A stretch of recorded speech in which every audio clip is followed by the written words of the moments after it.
About food security, we have heard about the locusts, and it's not because they're an eyesore that we are uncomfortable with it. It's because they are actually going to have effects on the future food security of the country, because they haven't been effectively dealt with, as you have seen on the headlines and the stories that have come out lately, and also the warnings from the United Nations. This is also another concern, especially when talking about the common mwananchi, because as far as food security goes, we are not really doing well, and even with our coffers, they're not really quite well, packed. Now let's take a look at our guest today. We have Edgar Koskei, governance expert, Honorable Emmanuel Wangwe, who's the Agricultural Committee Vice Chair, as well as Okisegere Ojepat, food security expert.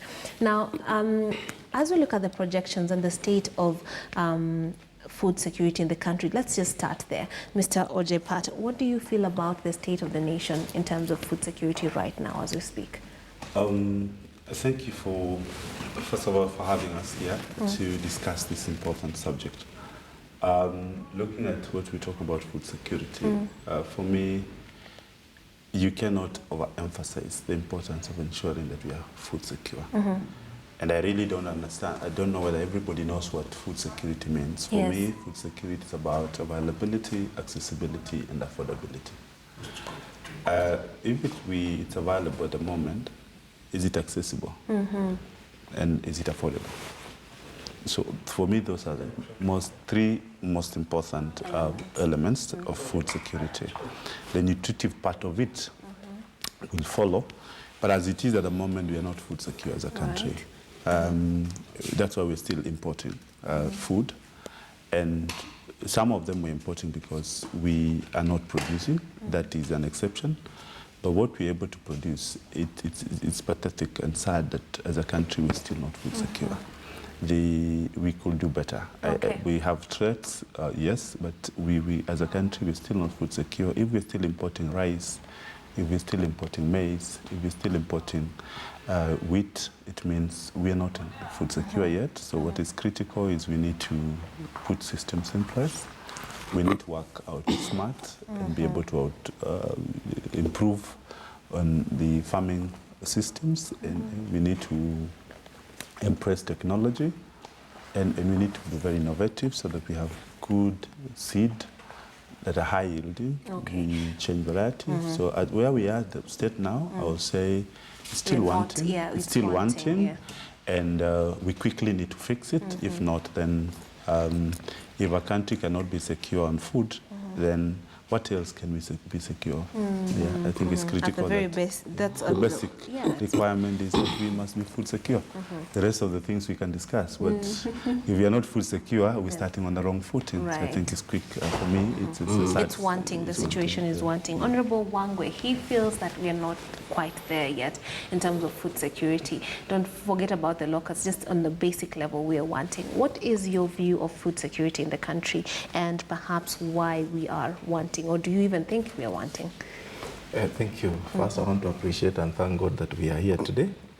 It's upon Him that we are able to be here. Yes. One thing I want to agree with is that we are not food secure. And the reason as to why we are not food secure is ourselves, beginning with our leadership, myself being part of it. Because we have the resource to make food available, affordable, and nutritious. Yes. But we are making a lot of, we are making our people not to be secure. We are making food not to be available by virtue of ourselves. Now, how are we making it? Look at this scenario where we entered into the 2010 Constitution and said we need to devolve agriculture. We need production of food to be down to the mwananchi. Yes. But it's still, we as the national government is still hanging on to agriculture. When you look at a county, for example, Kakamega, before 2013, we were not producing maize apart from Lugari and Likuyani. Today, we are producing maize the whole county because we have embarked on, or rather the county has resolved that it has to bring in fertilizer that is for the right soil. They brought in the experts, they examined the soil, and have given us the right fertilizer for the right food production. Other counties which have not done that are now depending on what we can produce for us to distribute across. So meaning it's actually us, the leadership, who are holding onto making our own people food secure. Number two, you find that... before you get to what end? I mean, is it just a lack of... is it incompetence, or is it a lack of knowledge, or why is it that our leaders aren't able, you included, to make it food secure in our various counties? I would say fear for change. Fear of change? Fear of change. Leaders have not accepted that policies or production or agriculture has been devolved. They still want to hang on to it at the national level. So fearing that when I disperse this money downwards at the national level, we are going to be weak. I think it's just all but fear for change, nothing else much. Number two, I also look at a scenario where we in offices, instead of accepting that we need to support the country to be food secure, we want to take advantage and say, if there is a shortage of maize, if there is a shortage of a particular food, we quickly rush to import. I want to cite an example where my committee, together with the membership, we resisted to import the 19 million bags of maize. What has happened? Why is it that there was a push to import 19 million bags? We said no, and Kenyans are not feeling that difference. So we feel like we just want to catapult what is not there for the sake of making that we want to make food available with a commercial mind. That is what we need now, to say no to it and allow our people to produce food, make it available, make it affordable, and let it be nutritious to our people. And over to you. What do you make of the status of food security in the country? Thank you very much for having me on set. I would want to quote the food security steering group of the year 2008, and just let me quote them. They say, a situation in which all people at all times have physical, social, and economic access to sufficient, safe, and nutritious food which meets their dietary needs and food preferences for an active and a healthy life. When you have such an explanation, then you think of the country called Kenya, and you wonder whether we can one day get to that place where your preference can be met. And food can be sufficient to everyone. And then you think, and then you're like, can we really get there with the debts that we have in the country when there is famine? With this, Mheshimiwa talked about importing. With the vast land that we have, and the fact that we cannot even use the land. Now, this brings us to agriculture. Now, I have the numbers. Now, look at this number. Agriculture sector brings around 24% of the gross domestic product. And then there is another number, 27% of GDP, indirectly through the linkages in manufacturing and distribution. Another number, 45% of government revenue is drawn from this place. Another number, the sector contributes 75% of industrial raw materials and more than 50% of the exports. And then the sector is the largest employer in the economy, accounting to 60%. And then over 80% of the population derives its livelihood. And yet, isn't it the time that the government should just sit down and consider this sector first before any other sector? It is time we have that conversation. It is time we have that conversation. And agriculture is one of the top income earners, and yet we are not food secure, and yet we are still having a struggling economy. But I love that you brought up the issue of resources. We do have the resources. We have land, we have people, we have, we have leadership if they did what they needed to do. So what do you think is ailing us? Let's focus on resources first. In terms of resources, for me, we have resources. The challenge we have is how we allocate resources. And how would you define resources? Is it just land? For me, it's not land. Resources, we have land as a basic. We have water, it's raining. right now. How much water have we saved? Uncharacteristically so, but still we could have been taken advantage. How much do we have a contract with Indian Ocean to supply water? Then 2 days, a few weeks from today, 2-3 weeks, there will be no water. And it's not funny that in some estates in Nairobi, there's no water. Yes. And yet, one downpour in Nairobi is enough for us to harness. I was reading, I'm not sure about how legal it is, but there was a document going around suggesting that it is illegal to harvest water on a local level. No, you need to harvest every available drop of water. Yes, yes, true. I've just come from Germany a few days ago. If it doesn't rain in that part of the country, they should be able to have water 50 years later. 50 years? If you go to America, certain cities have water that they can preserve. So the first thing we are doing is we just are careless with the resources we have. We don't know how to preserve water and how to use the same. The second one is when it comes to land.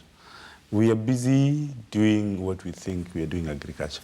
Who told you agriculture is to be done by everybody the way they want? It's important to seek expertise. Look at the way Mheshimiwa said, start with the basics. What is the soil state at the point you want to plant? Which part of this country are you, and what is best suitable for that area? What is the nutritive value of your soil? And are you producing for farming? Are you producing for business? I mean, why are you a farmer? Let's work out mathematics. When it comes to resources, in terms of knowledge, we have universities churning out graduates every year. And they become a bother because they're looking for jobs instead of creating jobs because we have not equipped them properly.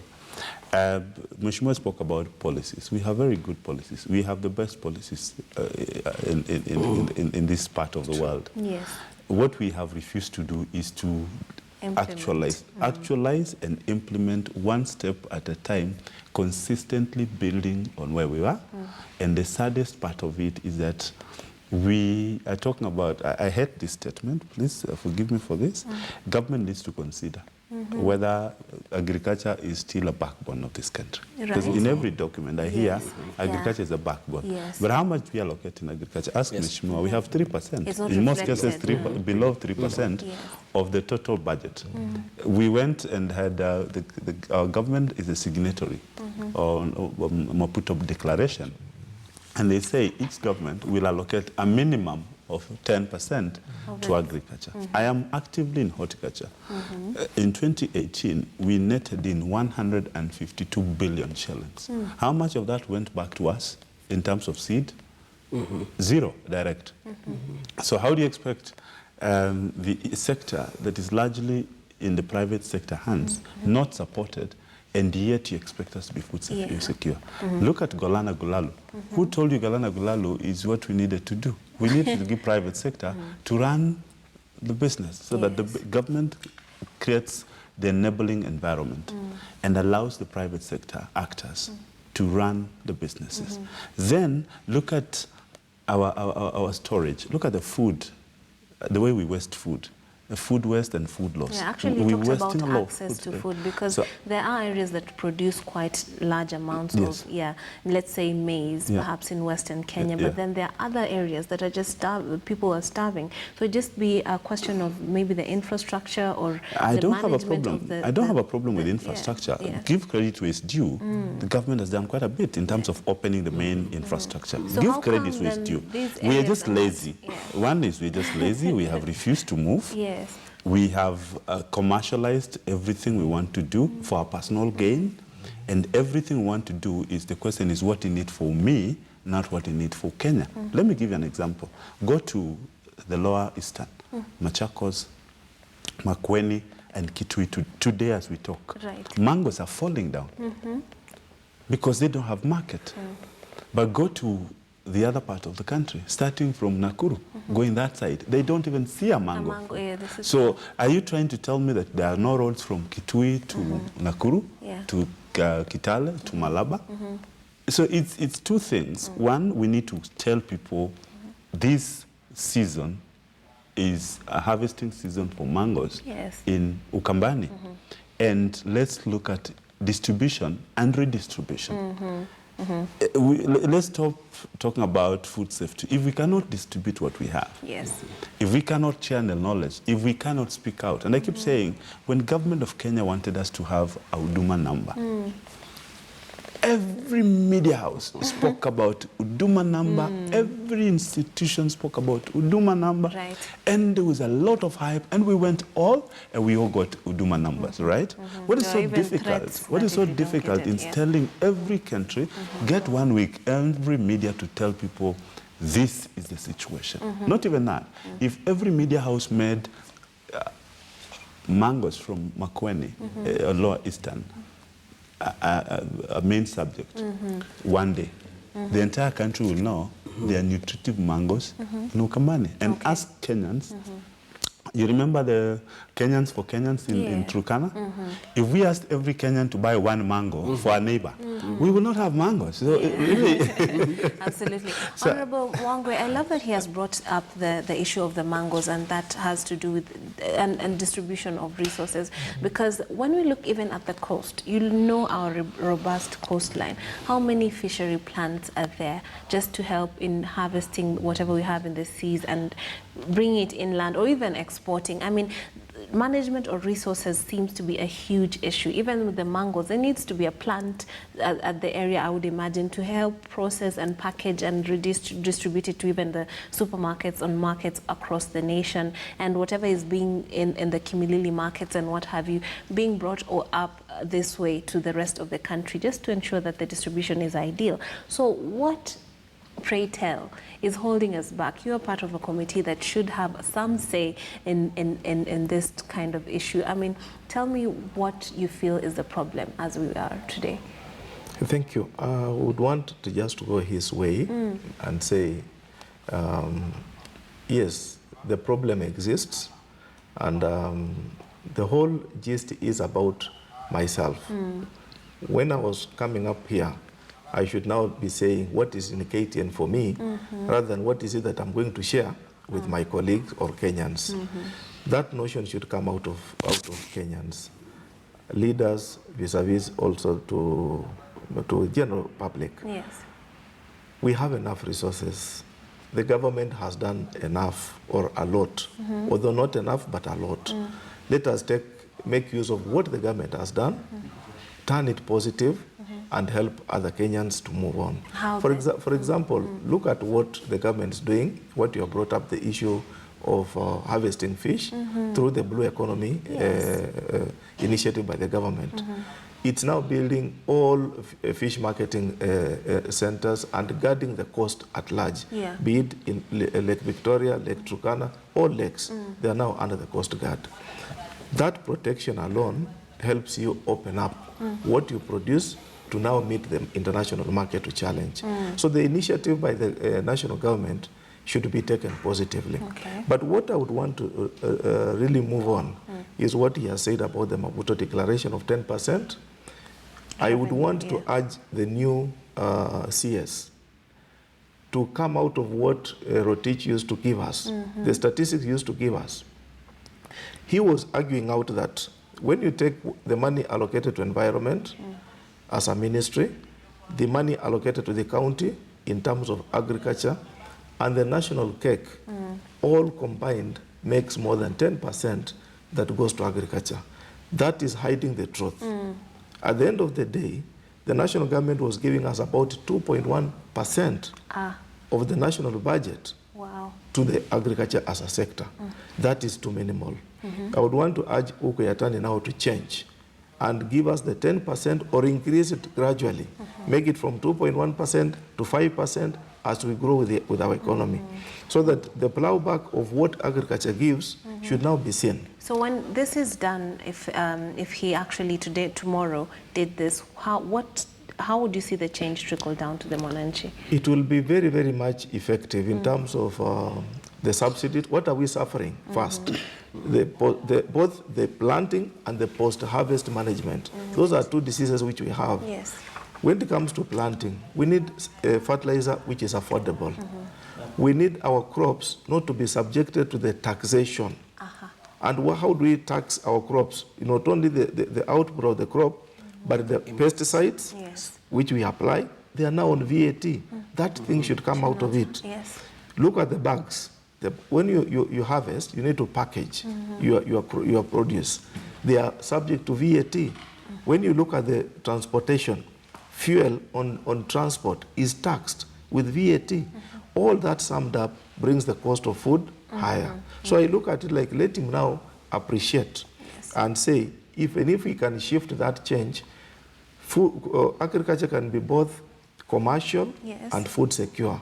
Let him make money from the income for those who are doing it commercially. But let him live. For us, our Kenyans who are consuming, let them consume food that's affordable. Yes. Yes. And then this would effectively also affect the ailment of having to import food from our neighboring countries that are even enjoying the same kind of climate and having the same kind of labor and potential as we do. And maybe if I just finalize with it, look at what has happened to Mwea. I personally visited Mwea irrigation scheme in May when we were going to inspect the Thiba Dam. Mwea has now produced for the first time more than 100% of the initial produce, just because the collaboration of the county government, together with the area MP and the national government through National Irrigation Board, has now given us the right result. Yes. They are now able to attack the birds. They are now able to get the right pesticide for the rice. They are also now able to get the right market at the right time. So nobody can complain, nobody can say, I'm not producing my rice, I'm not doing this. Instead, now all farmers are pushing to produce rice, because at the end of the day, they know they can be able to sell, the production per acre is going to be good, and all factors are now favorable. Thank you very much. And what is your take of how we're exploiting our resources in general towards food security? I've been listening to Professor. Yes. Yes. Now, there is a flagship project that was in the Vision 2030 in terms of agriculture. And how the government put it, one of them was the Kulalu project. And the development of agricultural land use master plan. So the government was looking at a way in which to utilize the available land so that it can bridge the gap that Mheshimiwa was saying, that we still need food and we're importing food. Now, we've talked about things like a tax, not taxing whatever is being used to input in the farm. Right, fertilizer, like fertilizers, fuel, and developing also the extension services of the government, because the extension services are very important. And I've used these people. And most of us in the country don't even value the extension services of these officers who are there. And we even don't know, even if you ask people on the ground whether they know the extension services, whether they exist or not. And the other one is the fact that we also even don't know that we can borrow money for agriculture. Like, I would even ask Mheshimiwa whether they usually put money and encourage farmers to go borrow money. And then another thing, what really puts us down sometimes is access to our rural places. The road network is pathetic sometimes, even for our lorries to go in and collect farm produce. There are areas where they still use donkeys to get onions from certain quarters to the market. I mean, we have post-colonial Kenya should not look like that, but clearly it is still an issue. And then the last thing I want to talk about is whether we emphasize to teach our people about agribusiness. Whether we go down. And sometimes I ask myself whether it is the work of the government to go down and sensitize this. whose work would it be then? I think it is our collective responsibility. Yes. Even as the private sector, it is everyone's, because we all benefit in the end by sensitizing people. Yes. Now, I'd like you to speak to that. Yeah, because I was going to Yes, say, two things must happen, and we must get to know. One, can we make agriculture attractive Attractive. to the youth?